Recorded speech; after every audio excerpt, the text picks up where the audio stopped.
यस्य स्वयं स्वभावाप्ति रभावे कृत्स्नकर्मणः तस्मै संज्ञानरूपाय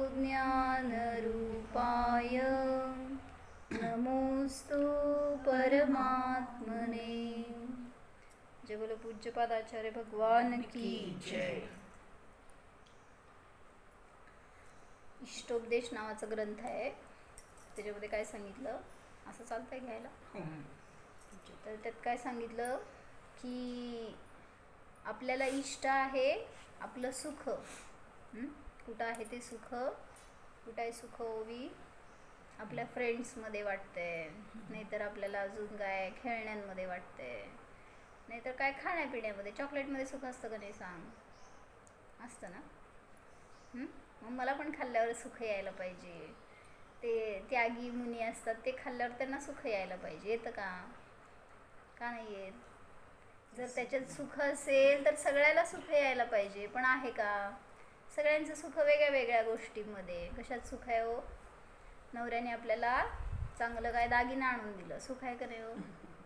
किती हसू आहे म्हणजे त्यात लगेच सुख वाटतं आपल्याला, पण सुख आहे का त्याच्यामध्ये?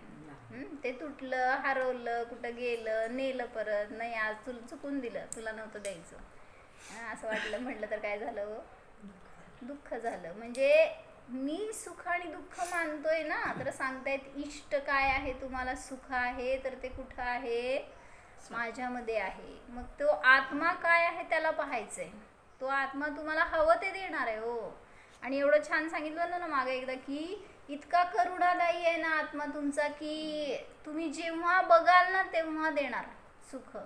असं नाही चॉकलेट खरेदी करायला गेलो तर दुकान बंद होतं, आलो परत काय झालं, दुःख झालं का नाही? तसं नाही, इथलं दुकान कधीच बंद नाही। म्हणजे आत्मा एव्हर रेडी आहे, तुम्हाला आत्ता पाहिजे ना सुख, बस अनुभवा, तुम्हाला लगेच सुख मिळणार। मी कोण आहे? सुखवाला आहे। किती कष्ट करावे लागणार हो, किती पैसे लागणार, किती तप करायचे, किती उपवास करायचे आत्म्याला जाण्यासाठी, काय काय करावं लागणार। उलट सांगितलं सगळ्यात सोपी आहे तुमचा स्वयंपाक अवघड, तुमचा धंदा अवघड, तुमचा संसार अवघड करणं, पण आत्मानुभव करणं इतकं सोपं आहे। काय म्हणले, शाळा शिकणं सोपं आहे का अवघड आहे? अभ्यास करावा लागतो, एक्झाम्स द्यायचे, परत त्यात पास व्हायचं, परत नेक्स्ट इयरला परत तेच पहिल्यापासून शेवटपर्यंत असं भिळून काढतात आपल्याला शाळेमध्ये। मग ते अभ्यास करणं लय अवघड, पण मी आत्मा आहे म्हणून जाणणं किती अवघड आहे हो, खूप अवघड आहे। कसं तर ह्याच्यापेक्षा सोपी विद्या नाही। म्हणून हे आणि सगळ्यात मोठं कर्तव्य आहे पहिलं आपलं की मी आत्मा आहे हे जाणा, त्याच्याशिवाय समजणार नाही हो काय। जिनधर्म हाच तर सांगतोय, अन्य सगळ्या धर्मांमध्ये सदाचार शिकवला जातो किंवा तुम्हाला व्यवहार सांगितला जातो, काय दुसऱ्यावर दया करा, मदत करा, सगळा सदाचार सगळे मत सांगतात, पण जिन धर्मात काय स्पेशालिटी आहे? जैन धर्मात आला म्हणजे का तुम्हाला म्हटलं जातं भाग्यवान आहे का हो? फै का फैस ना, प्रेरणाची फै ती माझी का हो मम्मी का? जिन धर्मात आला म्हणजे महान भाग्य का म्हणता? का जिन धर्मामध्ये आपण संयम घेऊ शकतो, बाहेरचे लोक पण संयम करतात, महान महान संयम करतात, पण त्याच्यातून आपल्याला आत्म्यापर्यंत पोहोचायची, स्वतःला जाण्याची फक्त जैन धर्मामध्येच कला आहे। दुपारी तेच घेतलं, जैन कोणाला म्हणायचो? तुम्ही जैन आहे ना सगळे, जैन कोणाला म्हणायचं सांगा? जैन कोणाला म्हणायचं माहिती आहे? जिनांचे वचन जे पाळतात ते जैन, जिन वचन। बरं, अजून बाहेर आहे तुम्ही, अजून थोडंसं आत जावा।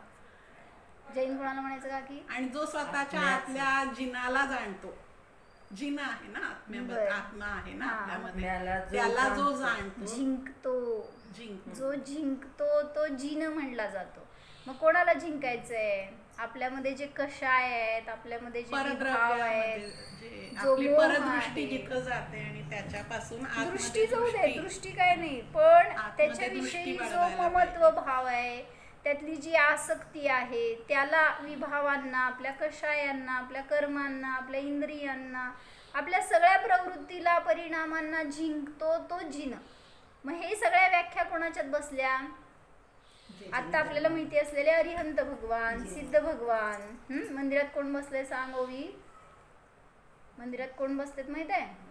अरिहंत असतात का सिद्ध असतात? जे मंदिरात बसलेले असतात ते अरिहंत आहेत का सिद्ध आहेत? काकी ताई अरिहंत आहेत. तुम्ही म्हणा सिद्ध आहेत, त्याला काय असतं. एक जण आचार्य म्हणायचं, एक जण उपाध्याय, एक जण साधू म्हणायचं. कुठं बसले? कोण आहेत आपल्याला बसलेले ज्यांना आपण नमस्कार करतो ते कोण आहेत? तुमचं नाव काय? भूमी. सांगा बघू कोण बसले?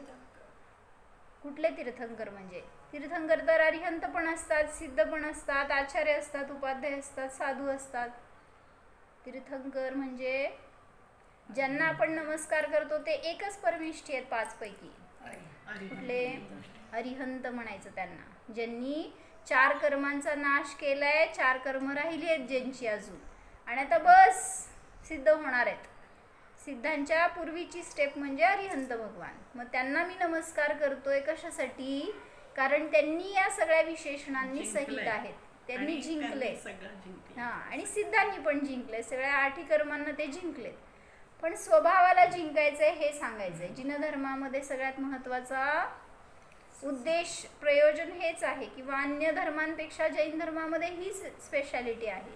अन्य धर्मांमध्ये सम्यक दर्शन नाही सांगितलं, त्याची कला माहीत नाही.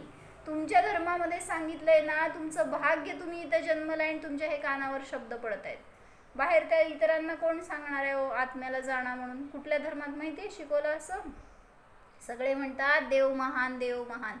आमचे देव म्हणतात तू महान. काय करतो ते देव करतोय असं बौद्ध मती आणि सांख्य मती. मग ते आमचे देव सांगतायत तू महान, तू महान नाही, तू महान आहे हे बघ. मी महान नाहीये, तू पण महान आहेस. हे सांगणारे फक्त जिनेंद्र भगवान आहेत. मग बाकीच्या सगळ्या इतर ग्रंथांमध्ये, इतर धर्मियांमध्ये काय सांगितलं गेलं? तू माझी पूजा कर, मी तुला आशीर्वाद देतो, तुझ्या आकांक्षा पूर्ण करणार, तुला वरदान देणार, असं वगैरे. खूप जण मानतात की आम्ही त्यांचे पुत्र आहोत, ते आमचे पिता आहेत, मग त्यांचा आमच्याकडे दृष्टी आहेच. ब्रह्मा विष्णू. काय म्हणले? पप्पा बघायला लागलेत. वर बसलेत ना आपले ते सिद्ध भगवान, आपले पप्पा. तर ते सगळ्यांवर दृष्टी ठेवतायत. म्हणून फोकस आपल्यावर पण आहे. हे कशासाठी लक्षात घ्यायचं? पाप करताना सावधान राहतील, पाप करताना त्याच्यापासून दूर राहणार, ह्याच्यासाठी सांगितलं. म्हणून त्यांनी जिंकलंय स्वतःला तर ते सुखी झालेत. मग मी काय करतोय? मी स्वतःहून स्वतःला दुःखी करतोय. म्हणून सांगतायत, हा इष्ट उपदेश आपल्याला देतायत की तुम्ही स्वतःला जाणलात तर सुख आहे, तुम्ही माझ्याच चरणाशी राहिलात तर. म्हणून भगवान आपल्याला असे भेटलेत की ते तुला सोड म्हणून सांगतायत. मला धरून बसू नको, मला पण सोड. भगवंतांना सोडायचं असतं माहितीये? चांगला उपदेश दिला म्हणा. आता आम्हाला जायचंच नसतंय मंदिरात, तर कधी सोडा? पहिल्यांदा धरा आणि मग पुढं जाऊन सोडा. आपण मागच्या मागच सोडून टाकतो. व्यवहारात सुद्धा आपण आपल्याला काहीतरी मिळाल्याशिवाय दुसरी पहिली गोष्ट सोडत नाही ना. बरोबर. काय काय मिळवलं? काय काय सोडलं असं विचारू का? म्हणजे सोडल्यानंतर मग आत्म्याकडे येतोय. नाही नाही, आम्ही उलट सांगतोय. आम्ही म्हणतो आत्मा मिळाला की सगळं सुटतंय. हो, सोडावं लागत नाही. मग लोकांना हे त्याग करा म्हटल्यावर अवघड वाटतो धर्म. किंवा धर्म म्हणजे बर्डन वाटतंय, धर्म म्हणजे काहीतरी आपल्याला न जमणारी गोष्ट वाटतंय. त्यांनी सांगतायत सगळं करा, तुमचे भोग भोगताय ना त्याला सोडा म्हणत नाहीत, फक्त त्याच्यातून आत्म्याचं पण भोग घ्या हे सांगितलं. मग मी आज एक प्रवचन ऐकलं, त्यात त्यांनी सांगितलं की म्हणले निर्जरा कशाने होती हो? सूत्र आहे ना, तपाने निर्जरा होती म्हणते. तप म्हणजे काय? निर्जरा म्हणजे काय माहिती? 7 तत्व असतात, त्यात निर्जरा तत्व असतं. म्हणजे काय निर्जरा म्हणजे?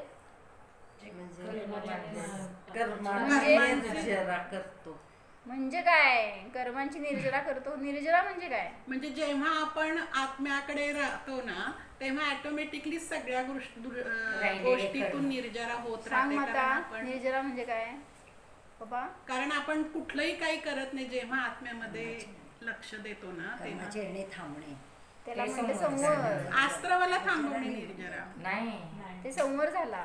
संवर झाला. तत्व बदलली आहेत का विजापूरमध्ये? नाही, आस्त्रवाला होतंय त्याची निर्जरा म्हणजे काय सांगा हो, तुम्ही कशाने होती ते सांग, मी सांगते ते काय म्हणजे काय ते सांगा. कर्म निघून जाणे, हळूहळू क्रमाने निघून जाणे, पूर्ण निघून जाणे म्हणजे मोक्ष. मग तुम्ही आज एवढासा धर्म केलाय ना, त्यातनं एवढेशे कर्म निघून जाणार. तुम्ही एवढा केला तर एवढेशे जाणार. किती बाई ताई, किती जाणार, किती कर्म घालवायचे. मग त्यांना नष्ट करत बसायचं नाही. आपण इकडं पुरुषार्थ केला की तिकडं ते कर्म नष्ट होतात. हा, कशासाठी सांगत होते मी. हा, तपाने निर्जरा होते. तर मी काय ऐकलं की सांगितलं त्यांनी समयसार मध्ये निर्जरा अधिकार आहे. कुठे आहे हो, 193. पान नव्हे गाथा, 193 पासून 236 गाथेपर्यंत निर्जरा अधिकार सांगितलाय. तर त्यांनी त्या अधिकारामध्ये कुठंही कुंदाचार्यांनी तप करा असं नाही सांगितलं बरं का. हा, मग कशाने होती निर्जरा हो तुमची. इकडं उमास्वामी आचार्य सांगतात तपसा निर्जराचं, तपाने निर्जरा होते. मग इथं तुम्ही कुंदाचार्य तर तप कराच म्हणत नाहीत. किती चांगले आहेत. कोण चांगलं सांगा, उमास्वामी आचार्य का कुंदाचार्य. सगळे भोगा म्हणतात. हेच केलं नाही त्याच्यामध्ये जास्त. काय केलं नाही म्हणजे कशाने निर्जरा करायची ते असं सगळं सांगितलं की. निर्जरा अधिकारच ते सांगितला की निर्जरा कशी होते. तर सांगितलं ज्ञान आणि वैराग्याने निर्जरा होते. आणि जिथं ज्ञान वैराग्य तिथं होणार हो तप तुमच्याकडनं. आत्म्याला जाणताय ना, हे सगळ्यात मोठं तप आहे. वाटत नाही आपल्याला ते, वाटतं का असं तप. हे तप का म्हणायचं सांगा बघू. आत्म्याला जाणणं, त्यालाच तप. बाह्यतपालाच महान लोकांनी इतकं पहिल्यापासून अवडंबर केलंय ते बाह्य तप म्हणजे काय. त्यामुळं आपल्याला त्याचंच कौतुक वाटतं. पण जे अनेक गोष्टी म्हणजे तप आहे माहिती का तुम्हाला. अनेक गोष्टी म्हणजे तप आहे. म्हणजे आता हे तर आहेच सगळ्यात तप आहे. इच्छेचा निरोध म्हणजे तप. बरं, इच्छेचा निरोध म्हणजे पण तप आहे. स्वाध्याय म्हणून पण तप आहे. बरं, आपण हे करतो ना, काय आपण म्हणजे रस सोडतो, हे असं सगळे ते. मला क्रिया नकोय, मला तप काय करता म्हणजे संसारी पण तप करतो मला हे सांगायचंय. कधी करता हो तप तुम्ही. संसारात काय प्रत्येक गोष्टीत सहन तपच आहे. चालू. हा, कधी करता हो. निवड बसलाय तुम्ही का. हे पण तप आहे बरं का. बाह्यात ते पण तपच आहे. बाह्यामध्ये एकाग्र होऊन, बाह्यामध्ये आपण परवस्तूमध्ये एकाग्रता करतो ना, तर ते पण ध्यान. सगळ्यांची तप सांगू का मी काय काय तप करता. सगळ्यांची तप मला माहिती आहेत. फक्त मला सांगा तुम्ही कोण आहेत, म्हणजे मला माहित नाही. म्हणजे स्टुडंट आहे, वाईफ आहे, काय आहेत असे तुम्ही. दोघी जाव आहेत, ही तिची मुलगी स्टुडंट. बर. हा, तर काय काय तप करता बाबा. सकाळी 12 वाजता समजा दुकान उघडलं, 12 ते संध्याकाळी 6 जर कंटिन्यू गिरायक असेल, काय करता हो. जेवायला पाणी प्यायला सुद्धा वेळ मिळाला नाही, काय करणार. तप. काय करते मग आता. हा, काय म्हणायचं, शरीरामध्ये खूप बरं नाहीये, काहीतरी त्रास व्हायला लागलाय. आणि पोरी आल्या, नातू आले, सांगा काय केलं. मला काय नाही झालं. तप. सगळं स्वयंपाक उठून करायला, नवीन नवीन काय डिश करायला. मला माहितीये तुम्ही केलाय.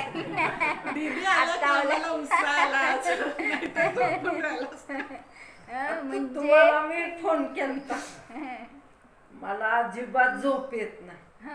आता हे 15 दिवस पडले की अंथरुणावर लगेच का. नातू होते जवळला, माहितीये मला. आल्या होत्या. म्हणजे का सांगावं काय तप करता तुम्ही. त्या पोरांची लेकरांची परीक्षा असल्यावर तुमचंच तप असतंय जास्त का. काय तप करता. त्यांचा अभ्यास घ्यायचं म्हणजे आपलं सगळं गुंडाळून ठेवलेलं असतो भोग. आपल्याला तहान भूक काय गरम वारं काय नसतंय त्यावेळेस माहिती. हे सगळं तप करतो. तुम्ही काय करता हो तप म्हणजे. काय करता तप. तुम्हाला म्हणलं समजा आई वडिलांनी तुम्हाला जर मार्क्स एकदम मस्त मिळाले, तर तुम्हाला मी हे आणून देणार, ते देणार. काय केलं हो तुम्ही. त्याच्यासाठी जे केला ते तप. तुमच्याकडे बघू काय. प्रगती ताई काय तप. माझ्या मुलांचं काय मुलांचं काय. म्हणजे सगळे आपण करतोय ते एक प्रकाराने डिवोशन आहे हो. तप म्हणजे काय आहे, आपल्या स्वतःसाठी वेळ देणं हे खरं तप आहे. मग काय म्हणलं त्याच्यामध्ये सगळ्यात महत्वाचं, आत्म्याचं आत्मरूप राहणं, ज्ञानाचं ज्ञानरूप राहणं हे मोठं तप आहे. सांगा मला, कधी तुम्ही ज्ञानरूप राहता बरं? दिवसभरात कधी वाटलं का मी आत्मा आहे, मी ज्ञान आहे, मी हे करतोय ना, हे करणारा मी नेहमी ज्ञान आहे, कधी वाटलं सांगा? मग कसले तपस्वी?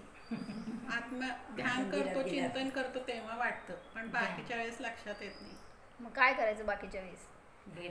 सोडून दिलं ते, असं झालं. तेच की, म्हणजे जेवढ्या वेळेला आपण ध्यानाला बसतो ना तेवढ्या वेळेला वाटतं. आणि मला तरी म्हणजे माझं प्रामाणिक शास्त्रासमोर सांगते, मला जेव्हा स्वाध्याय करते किंवा प्रवचन ऐकते किंवा मी ध्यान करते तेव्हा मला तहान भूक कसलंही तप म्हणजे बाकीचं बाहेरचं काही हेच होत नाही. म्हणजे मला बरं, छान, चांगली गोष्ट आहे. सगळ्यांकडनं चांगल्या गोष्टी घ्याव्यात. म्हणजे अजिबात नाही, म्हणजे मी त्याच्यावरच जगू शकते म्हणलं तरी मी जगू शकते. पण मला म्हणजे काय म्हणायचंय की इष्टोपदेश मध्ये त्यांनी एवढं साध्या साध्या शब्दात सांगितलं की तुम्ही तप करा. कसलं तप करावं? तप करा म्हणजे काय तुमच्याकडनं काढून घेणार नाहीत, काय तुम्हाला फार मोठं उपवास तपास करायला लावणार नाहीत, उन्हात उभारा लावणार नाहीत. काय करायचं तप करायचं म्हणजे, तुम्हाला इष्ट सुख आहे तर त्याची प्राप्ती करायची, ती माझ्या जवळ आहे, मला कुठं त्यासाठी बाहेर जावं लागणार नाही किंवा काही सोडावं लागणार नाही, उलट ग्रहण करायचंय. म्हणून सांगितलं जिनधर्म हा त्याग प्रधान नाहीये, भोग प्रधान आहे. माताजी असं सांगतात, भोगायला शिकवतो उलट. फक्त तुम्ही बाहेर जाताय भोगायसाठी, तो विषय आपल्या जवळ आहे, त्याचा भोग घ्या. कसं घ्यायचा? अनुभव करावा लागतो त्याला. मी जाणणार आहे हा अनुभव जिथं होणार ना, शब्द नाही, जल्प नाही, त्या पुढे जाऊन तुम्हाला मी स्त्री आहे म्हणताना काय करावं लागतं? म्हणा बघू असं, मी स्त्री आहे, स्त्री आहे, किती ध्यान करता सहजतेने. मग तसं सहज जीव आहे का नाही जाणू शकत आपण?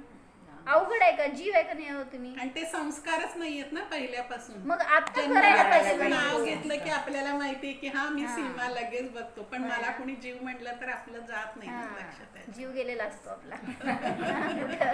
कारण ते संस्कार नाहीत. म्हणजे किती गरज आहे आपल्याला, मला जीव आहे हे सांगावं लागतं दुसऱ्याला कोणाला तरी, म्हणजे किती आपली दुरावस्था आहे उलट. म्हणजे आपण बनलोय काय, जे नाहीये ते रूपाने बनलोय, स्वतःला ते मानतोय. या भावात तुम्ही मनुष्य आहे, स्त्री आहे, पुढच्या भावात काय असणार आहे हो? कुठं जायचंय ओवी? पुढच्या भावात मम्मी जवळ. मम्मी कुठे असेल तिथं, हो ना? असं जवळ जाता येत नाही बरं का. मग कुठं जायचंय? देव. म्हणजे देवाधिदेव ज्याला बनायचंय ना, त्याला हे जाणावं लागतं की माझं या विश्वात कोणी नाही आणि मला काय बनायचंय, बस आत्मा, आत्मरूप राहायचंय. हे जर भावना असेल तर आपल्याला आत्मा कळणार, अन्यथा नाही. म्हणून म्हणतात की बाहेर कोणाशी पराशी एकत्व करायला गेलो तर नियमाने दुःख आहे, आणि जिथं तुम्हाला सुख आहे त्या सुखाला पहा. तर काय म्हणले, सुखाला राहायचं का सुखी राहायचं का दुःखी राहायचं? हा. तर म्हणून आत्मरूपाने राहणं, ज्ञाता राहणं हे मोठं तप आहे हो. तुमच्याकडे परिस्थिती अनुकूल येईल, प्रतिकूल येईल, तुम्ही ज्ञाता किती राहता, स्थिर किती राहू शकता. म्हणून मला एक दृष्टांत सांगितलं होतं बरं का, म्हणजे एका डॉक्टरांचं ऐकलेलं मी की त्यांची अशी वृत्ती होती की ते मदत करत असत. सर्जन होते, खूप मोठे आहेत. तर ते काहीतरी विठ्ठल नाव आहे त्यांचं. तर त्यांनी एक त्यांचा इन्सिडन्स सांगितला होता की त्यांना दिवसभर कंटिन्यू बिझी असतात, ते 1 मिनिट सुद्धा त्यांना वेळ नाही असं. तर ते म्हणाले माझ्याबरोबर जर तुम्ही राहिलात सकाळी 10 ते संध्याकाळी, नाही सकाळी किती 6 वाटलं काय तर म्हणले वाटतं ते, तर तेव्हापासून संध्याकाळी 7 पर्यंत ते कंटिन्यू बिझी असतात. मला 1 मिनिट सुद्धा वेळ नसतो म्हणले श्वास घ्यायला सुद्धा. आणि त्याच्यामध्ये ते 13 सर्जरी करतात रोज. रोज 13 सर्जरी करतात. तर त्याच्यामध्ये करून झालं होतं त्यांचं, आणि ते घरी गेले. त्यांचं घरातलं सगळं टाईम स्पेंड झाल्यावर ते रात्री 10 वाजता झोपले. झोपल्यावर त्यांना 2 वाजता रात्री कॉल आला हॉस्पिटलमधून, आणि म्हटले की इमर्जन्सी आहे आणि तुम्ही या म्हणून. ते तशा अवस्थेमध्ये दवाखान्यामध्ये गेले. तर तिथं गेल्यावर बघितले तर एक 10 वर्षाचा मुलगा आला होता त्यांच्याकडं. त्याचे वडील शेतकरी होते आणि त्याचा हात इथून कट झाला होता आणि त्यांनी एका पिशवीत तो हात घालून आणला होता. काय झालं म्हणून विचारलं तर सांगितले की त्या शेतामध्ये चारा कट करायचं मशीन असते ना, चुकून त्याचा हात त्याच्यामध्ये गेला होता. पण रात्री 2 वाजता कसं, तर ते म्हणाले मी 3 तासाचा प्रवास करून आलोय. का तिथं ते सर्जरी छान करतात आणि चांगला आपल्याला रिझल्ट्स मिळतील. आणि त्यांच्या गावात अशी काही प्रोसिजर नव्हती कारण त्या हाताचे पण तुकडे झाले होते असे. तर त्यांनी ते रक्त गळत होतं अशा अवस्थेमध्ये बांधून ते हात सुद्धा जे तुटलेला पूर्ण वेगळा झालेला हात असा ते त्यांनी घेऊन आले होते त्यांच्याजवळ. आणि मग ते मुलाचं वय बघून आणि ती एवढी सिरियस कंडिशन बघून डॉक्टर खूप विचार करत बसले होते आणि त्या विचारात त्यांचं लक्षच नाही वडील काय बोलतायत. ते वडील जवळ येऊन विचारले, डॉक्टर किती खर्च येईल. डॉक्टरांचं लक्षच नाही, ते बघतायत की कुठली नस कुठली आहे, कुठलं कसं जोडायचंय काय. परत त्या वडिलांनी विचारलं, डॉक्टर खर्च जास्त येणार आहे का, तरी पण त्यांचं लक्ष नाही. तिसऱ्यांदा परत विचारल्यावर परत ते तसंच बोलले पण डॉक्टरांचा रिप्लायच नाही. मग डॉक्टरांनी सांगितलं मला ह्याला सर्जरी करावी लागणार आहे. तेव्हा ते कुठून तरी त्याच्यातून फेजमधनं बाहेर आले होते आणि ते त्या वडिलांशी बोलत होते की मला सर्जरी करावी लागणार आहे. आता शेतकरी काय म्हणाले, मी तुम्हाला 5,000 रुपये देऊ शकतो. इतकी मोठी सर्जरी होती ना. ते म्हणाले ते पण मी आज नाही देऊ शकत, उद्या मागून आणून देणार. मग ते डॉक्टर एका शब्दाने पण त्यांना काही बोलले नाहीत. त्यांनी त्याच ठिकाणी उभारून म्हणले 10 डॉक्टरांना फोन करून टीम बोलवली आणि एकाचं काम नव्हतं. ते म्हणले ते डॉक्टर सांगितले मी पूर्वी एकटा ऑपरेशन करत होतो, अशा ऑपरेशनला 21 तास लागायचे. पण आता टीम तयार झाली आहे तर आम्ही सगळे मिळून 8 तास हे ऑपरेशन केलं आणि ते ऑपरेशन सक्सेसफुल झालं. पण अशा ऑपरेशन्सला लाखांनी खर्च येतो. एक डॉक्टरचा खर्च बघतोय आपण किती असतो. कुठल्या डॉक्टरकडे जायचं नाही तिथे लातच घालते ते. लाख आपले जाते आणि आपल्यालाच लात खायला लागते. तर त्यांनी सांगितलं की असं लाखांनी खर्च येणार होतं पण ऑपरेशन सक्सेसफुल झालं. ते बाहेर आले डॉक्टर आणि ते येऊन डॉक्टर त्या शेतकऱ्याला सांगतायत, दुसऱ्या दिवशी ऑपरेशन झालं होतं आणि ते बाहेरून शेतकऱ्याला सांगतायत की ऑपरेशन इज सक्सेसफुल. आणि त्यांना आनंद होता की आपल्याकडनं चांगलं झालं, त्याचा हात बरा झाला.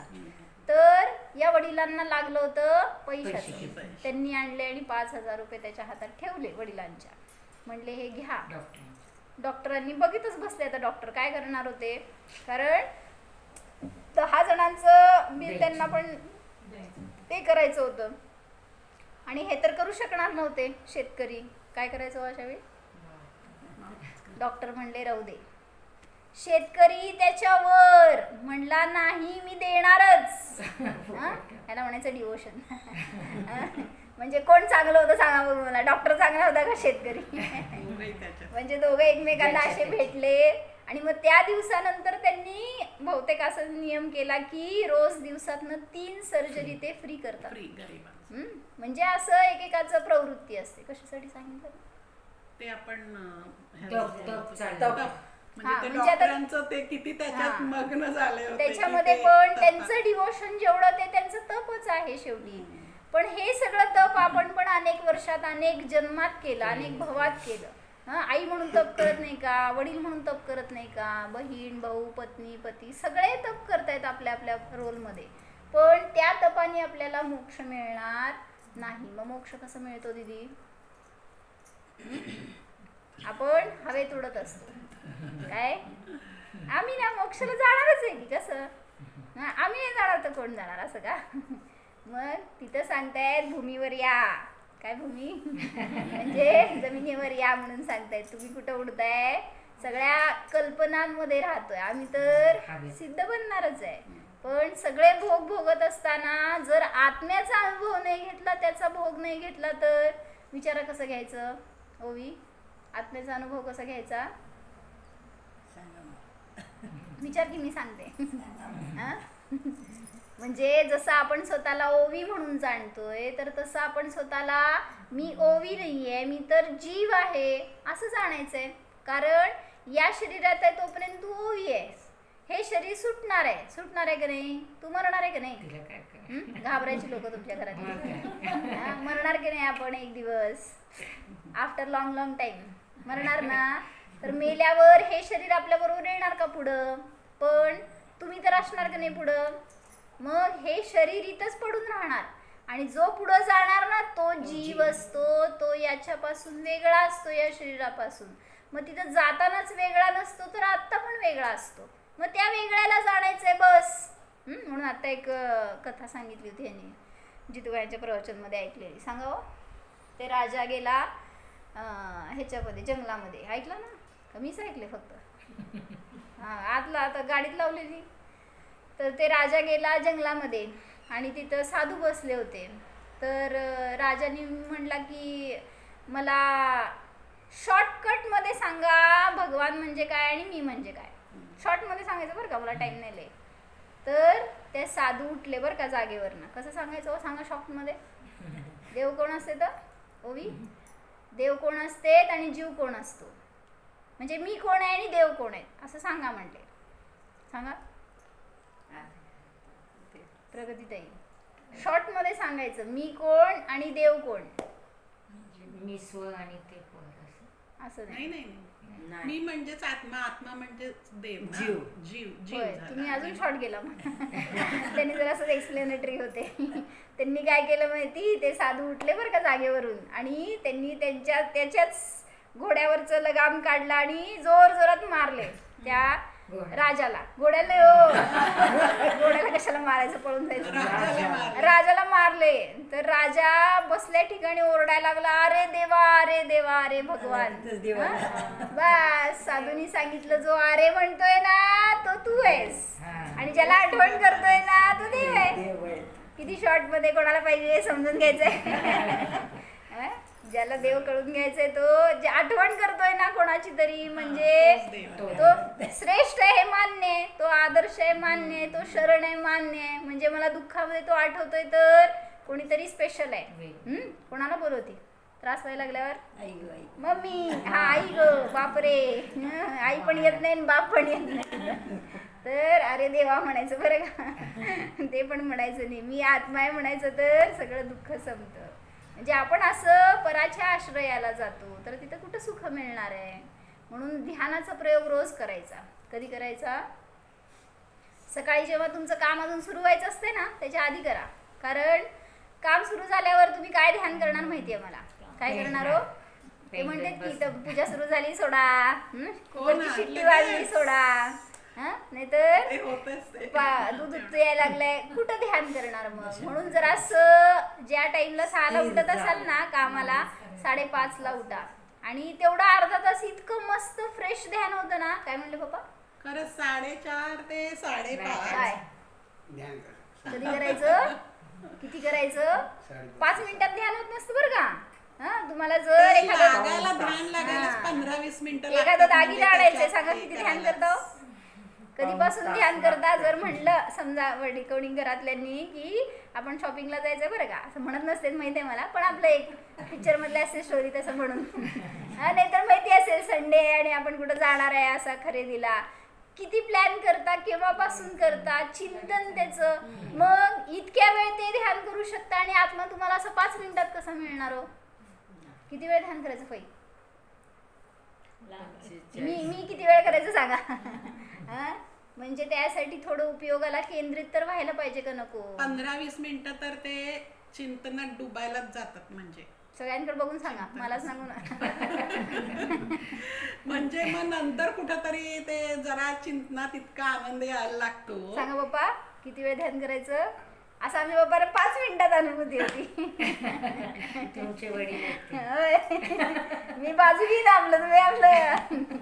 काय करायचं म्हणजे वेळ द्यावा लागतो. सिरियसली द्या, आपल्याकडे वेळ नाही आहे. काय म्हणले माता?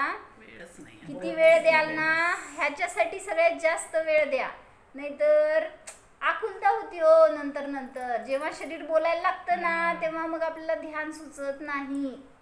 असं असणार कंडिशन कसं करणार सांगा? हार्टचं त्रास व्हायला लागलं, हातपाय दुखायला लागले, डोकं दुखायला लागलं, सगळी प्रतिकूलता आली घरातून, समजा होईल कसं ना. ध्यान करणार? आतापासून आपण प्रॅक्टिस केली तर तेव्हा होऊ शकणार. हा, इथे या माझ्याजवळ बसा आणि सांगा. मला झालंय तसं. मला नेहमी 3 वेळेला झाला, तो 3ही वेळेला रात्रीच त्रास झालाय खूप.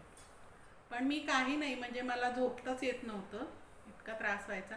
मी ध्यानच करत बसायचे, म्हणजे चिंतन करत बसायचे, भेद ज्ञान करत बसायचे. मग ते करता करता मला छान झोप लागून जायची नंतर. म्हणजे म्हणायचंय केंद्रित करावं लागणार स्वतःला. आपण जेवढं अटॅचमेंट ठेवणार आहे ना त्या शरीराची, तोपर्यंत होणार नाही. तोडा शरीराला, स्वतःपासून तोडा, त्याशिवाय. आणि जेव्हा धरणार आहे स्वतःला तर शरीर तुटणार आहे, पण त्यासाठी वेळ द्यावा लागणार आहे. लगेच कुठल्याही गोष्टी होत नाहीत. रोटली करायला येते का तुला? नाही येत ना? मग टाइम द्यावा लागतो का नाही? पहिल्यांदा हातात घेतली आणि वणली तरी येणार का?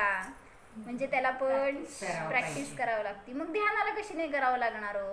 अनेक जण असं म्हणतात ध्यानाला बसतो पण आम्हाला ध्यानच होत नाही. किती वेळ बसला हो तुम्ही? बसतच नाही तर आपण स्वतःला विषय करत नाही, जाणत नाही, तर कसं ध्यान होणार? म्हणून सांगितलं थोडंसं सिरियसली घ्यावं लागणार. कारण जो ध्यान करणार ना नियमाने सुखी राहणार, नियमाने त्याच्या परिणामामध्ये शांती असणार, समता असणार, त्याला स्वतःचं जीवन जगता येणार. नाहीतर आपण सगळे मृत आहोत.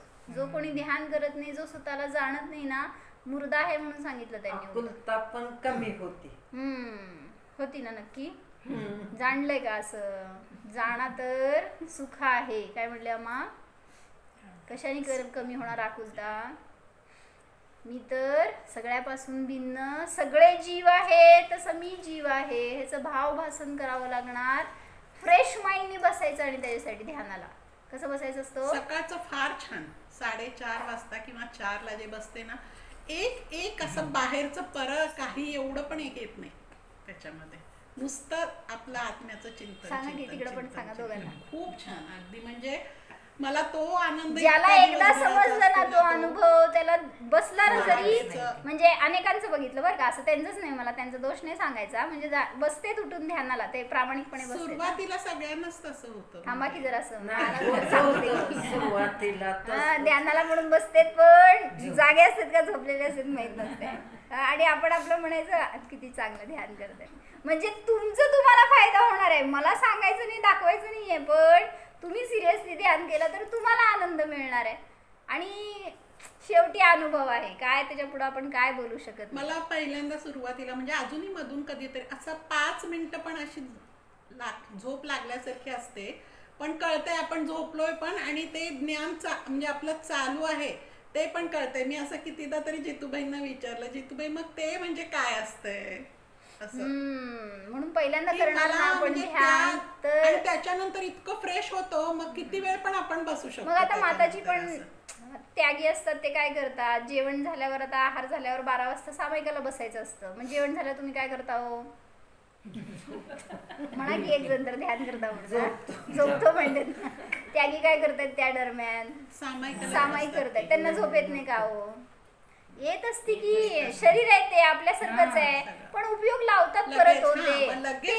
असं बसल्या ठिकाणी पेंगतात, असं होतं त्यांचं. पण शरीराची शेवटी क्रिया असते ती, पण पुन्हा उपयोग लावतात. आपण काय करतो? आणि पण त्याच्यातून खूप फ्रेश होतं, पण खूप उपयोग लागतो परत त्यातून. मला हे सांगायचंय. येऊ देत ना, थोडा वेळ ग्लानी येत असती. ते पोटभर जेवल्यावर काय होत असते, वर फॅन चालू असते आपल्याकडं, मग आपलं थंडगार हवा आणि रिलॅक्स झालेलं असतं डोकं. सगळे जेवण करून गेलेत, आता काय करायचंय? ताणून द्यायचं असतंय. मग ते झोप येत नाही म्हणून ध्यानाला बसणारे कधी सुखी होत नाहीत. म्हणून म्हणायचंय पर्पजफुली. बहुत जवळ आहे, तुम्ही झोपा, आम्ही काय म्हणत नाही. झोपून उठून तर ध्यान करा. आपल्याला झोपायचंच असतं, ध्यान करायचं नसतं. मग कसं होणार? म्हणून सिरियसली 10 मिनिटं तरी पहिल्यांदा सुरुवात करा. आणि काय करायचं त्याच्यामध्ये? मी जाणणार आहे. जे काही सोपे शब्द आहेत ना, तुम्हाला भगवंतांकडे बघून म्हणा आणि आठवून, ऍटलिस्ट त्यांचं रूप माझ्यासारखं आहे, माझं रूप त्यांच्यासारखं आहे, इथून तरी सुरुवात करा. ते सुखी का झालेत, मी का दुःखी आहे, इथून सुरुवात करा. म्हणजे त्यांना पाहून आपल्याला सगळं कळतं, सगळी जिनवाणी त्यांच्या चेहऱ्यावर आहे.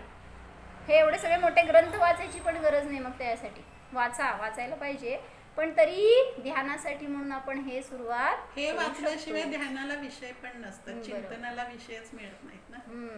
ते ध्यानातून आनंद येत जायला लागल्यावर मध्ये जितूबाई जे रटवत होते ना तेच पहिल्यांदा करत होतो. मग नंतर एक एक एक एक जसं वाचत चाललो ना मग तसा तो नोट्स काढून मग ते पुस्तक समोर ठेवून ध्यान करायचं, ते म्हणून म्हणून चिंतन करायचं. काय कळलं?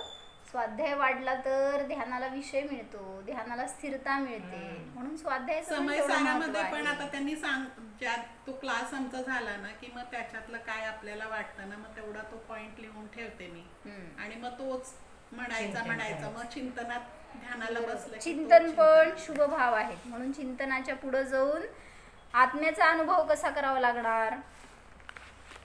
तेवढं निर्विकल्प होणार. कशाला निगेटिव्ह चिंतन? असं निगेटिव्ह नाही, पण म्हणजे किती आपण आता किती रमतो, तास दीड तास मी छान रमते, पण ते शुभच आहे, शुभाच्या पुढे जायला पाहिजे. हो ना, पण तेवढं ते निर्विकल्प नाही होणार ना. अजून पुरुषार्थ करा तर शक्य आहे. म्हणून सांगितलं काय, थोडंसं ध्यानासाठी उपयोग द्या. जे काय आपण स्वाध्याय करतो त्याच्यावरून आपण मी जाणणार. विकल्प म्हणजे असे नाही आपण नुसतं बसलेलं असतो ना मग ते जे आपण ऐकलंय आणि जे चिंतनात आहे ते चिंतन आपोआप चालू असतं. त्याच्यासाठी शब्द मनात शब्द पण घ्यावे लागत नाहीत काही असं. पण जोपर्यंत इंद्रिय मनाचं अवलंबन आहे तोपर्यंत विकल्पच आहे. जेव्हा त्याचं अवलंबन सुटलं, अनुभव झाला, मी माता आहे, काय अनुभव होतो सांगा तुम्हाला? मी पत्नी आहे, काय अनुभव? कुठल्या इंद्रियांचा विषय आहे तो? मी पत्नी आहे, मी मुलगी आहे, मी माता आहे, कुठल्या इंद्रियांनी जाणता?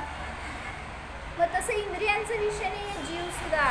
जेवपर्यंत विकल्प करताय तोपर्यंत बाहेरच आहे. त्यापुढं जाऊन स्वतःला आपण अतिंद्रिय स्वभाव जाणवायला पाहिजे, त्याशिवाय समजणार नाही. म्हणून जाणीव करू. 5 मिनिटं ध्यान करू. हो,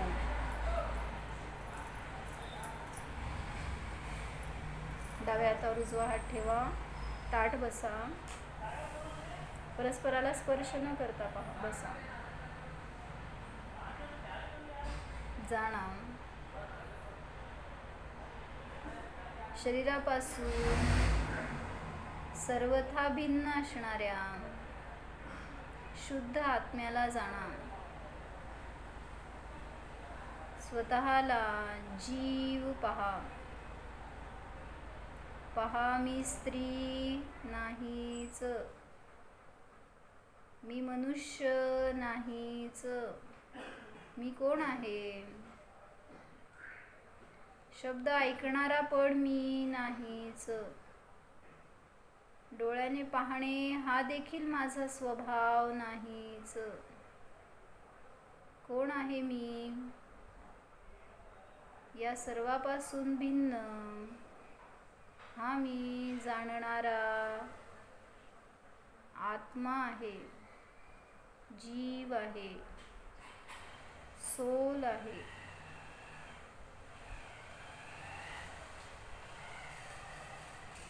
अनुभवण्याचा प्रयत्न करा. अतींद्रिय स्वरूप पहा. ज्ञान स्वरूप जाणा. मी जन्मरहित आहे, मरणरहित आहे,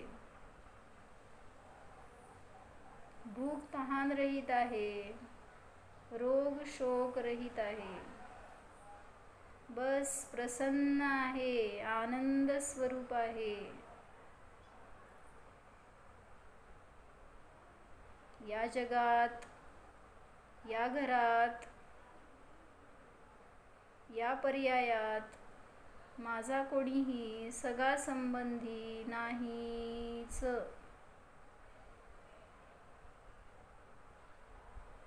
माता नाही, पिता नाही, पुत्र नाही, पत्नी नाही. मी तर एकटाच आहे, जीवच आहे. जाणतोय, जो जाणतोय तो मी आहे.